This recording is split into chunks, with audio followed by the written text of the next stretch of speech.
Hello दोस्तों, स्वागत है आपका समाचार प्रवाह न्यूज चैनल में। आज हम लोग बात करेंगे। कल रात में एक नोटिस जारी किया गया है, सप्लीमेंट्री रिजल्ट और डिस्ट्रिक्ट एलोकेशन लिस्ट। इसके बाद सब लोगों को लगा कि सप्लीमेंट्री रिजल्ट टीआरई 2.0 का जारी हो गया, लेकिन जब रिजल्ट खोल के देखा गया तो इसमें बहुत ही कम रिजल्ट थे। तो लोगों को थोड़ा सा निराशा हुई और लोग परेशान हो गए। तो ये क्लियर कर दूं कि ये जो रिजल्ट है, साफ साफ आपको बता दें, ये जो रिजल्ट है ये टीआरई 1 का है। टीआरई 1 का रिजल्ट है ये आपका टीआरई 2 का नहीं है। सबसे पहली चीज तो 6 से 8 वाले जो लोग हैं वो परेशान ना हो, क्योंकि इसमें 6 से 8 का रिजल्ट है ही नहीं, क्योंकि टीआरई 1 में 6 से 8 की वैकेंसी ही नहीं थी। तो अब आप कहेंगे कि इसमें तो दो दो बार सप्लीमेंट्री आ गया। जी बिल्कुल, आपके टीआरई 2 में भी 2 बार आएंगे। क्यों आएंगे? क्योंकि एक बार तो अभी तो आपका जो रिजल्ट आएगा वो जितने लोग अनुपस्थित रहे, ज्वाइन नहीं किया, उस बेसिस पे आपको रिजल्ट दिया जाए। उसके बाद भी जो सेकेंड रिजल्ट आएगा, जो आपका सप्लीमेंट्री आएगा, उसमें भी बहुत सारे लोग मान लीजिए नहीं ज्वाइन करते हैं, तो एक नॉर्मल रिजल्ट, छोटा सा रिजल्ट और जारी किया जाएगा, जैसे इस बार हुआ है। चाहे वो कट ऑफ से ज्यादा नंबर वाले का हो, चाहे जो भी ऑब्जेक्शन आपने लगाया उसका अगर सही तरीके से निपटारा होता है तो उस बेसिस पे भी रिजल्ट दिया जाए। क्योंकि यहाँ आप साफ साफ देख सकते हैं कि बहुत कम मात्रा में रिजल्ट दिया गया है। ये वही है कि जो मेन सप्लीमेंट्री आया था उसके बाद फिर ऑब्जेक्शन ये सब लगा के छोटे मोटे जो चीजें सुधार हुई है उस बेसिस पे रिजल्ट है। तो एक बार पहले तो चैनल को सब्सक्राइब कर लीजिए, वीडियो को लाइक कर दीजिए। फिर आगे बात करते हैं कि ये जो रिजल्ट है ये क्या है। ये आपका साफ साफ यहाँ आप गौर से देखिए तो ये कहा गया है कि परीक्षा फल के लिए प्राप्त आपत्ति के निस्तारण के पश्चात, निस्तारण मतलब कि जो आपको आपत्ति दिया, आपने किया था सही तरीके से, तो उसमें अगर जो चीज सही पाया गया उसके बेसिस पे ये रिजल्ट जारी हुआ है। ऐसा नहीं कि सप्लीमेंट्री अनुपस्थित वाला रिजल्ट है, अनुपस्थित वाला पहले रिजल्ट जारी हो चुका था, मेन सप्लीमेंट्री जो आया था। ये सप्लीमेंट्री रिजल्ट है कि जो आपने ऑब्जेक्शन लगाया उसमें अगर कोई सही साबित हुआ है तो उस बेसिस पे आपको, आपके लिए फायदेमंद चीज है कि आपका रिजल्ट हो गया है। और बहुत कम कम मात्रा में रिजल्ट दिया। उर्दू में 9 से 10, उर्दू की बात करें 6 लोग हैं, साइंस में 9 लोग हैं, साइंस सोशल साइंस में 9, साइंस में 3, संस्कृत में 1, हिंदी में 2 लोग। और यही चीज 11 से 12 में देखें तो म्यूजिक 1, हिस्ट्री में 1, इंग्लिश में 1, कंप्यूटर साइंस में 2, केमिस्ट्री में 1। 1 से 5 की बात करें तो जनरल से जो थे वो 11 रिजल्ट है, उर्दू में 2 और बांग्ला में 1। और ये साफ साफ यहाँ मेंशन है कि ये आवेदन, आपत्ति के आवेदन के निस्तारण के पश्चात का ये है रिजल्ट। ऐसा नहीं कि कुछ एक्स्ट्रा रिजल्ट दिया गया है, बिल्कुल नहीं।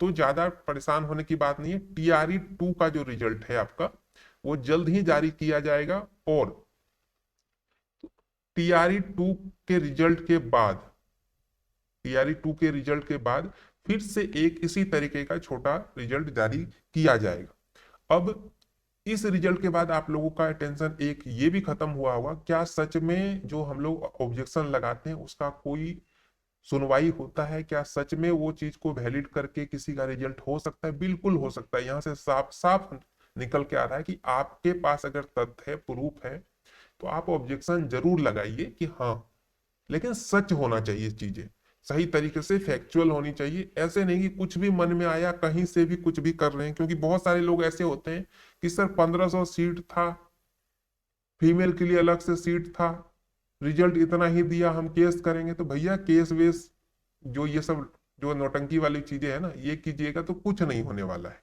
सिंपल सी बात है, क्योंकि आपके पास फैक्चुअल चीजें ही नहीं है। आपको पता ही नहीं कि कैसे कैसे जो कैटेगरी वाइज सीटों का बंटवारा हुआ है। बहुत सारे ऐसे छात्र के भी कॉल आते हैं जिनको कुछ नहीं पता, लेकिन वो अलग ही धुन में रहते हैं कि हम तो, आप चैनल पे बोल दीजिए कि सब ये करे वो करे, इससे आयोग पे दबाव बनेगा। अरे भाई, दबाव तब बनेगा ना जब आयोग किसी चीज में फॉल्ट साबित होगा। गलती तो आपकी यहाँ पे है, आप समझ ही नहीं पा रहे हैं किसी चीज को। मैंने आपको पहले भी बताया था कि जो सीटों का बंटवारा है उसको आप सही से अगर नहीं समझेंगे तो रिजल्ट पे आप परेशान होंगे। लोगों को लगता है कि जो विकलांग वाले या दिव्यांग वाले जो सीट है वो अलग से रहती है, नहीं रहती अलग। वो आपके जनरल सीट से ही बंटवारा किया जाता है। ये चीज आपको ध्यान में रखनी है।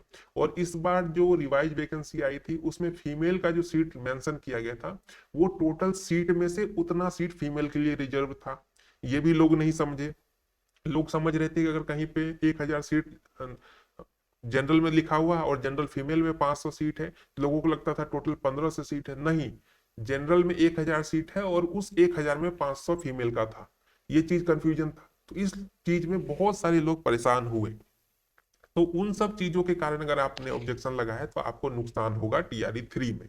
लेकिन आपके पास अगर तथ्य है, ओएमआर सीट है आपके पास कि देखिए सर हमारा नंबर ओएमआर के अकॉर्डिंग 80 बन रहा है और आपने जो मुझे मार्क्स शो करवाया है मेरे पोर्टल पे वो 75 है और कट ऑफ 78 गया है, मेरा रिजल्ट नहीं हुआ जबकि मेरा नंबर तो 80 बन रहा है, तो आपका निपटारा हो जाएगा और इसी तरीके से आपका रिजल्ट भी जारी होगा।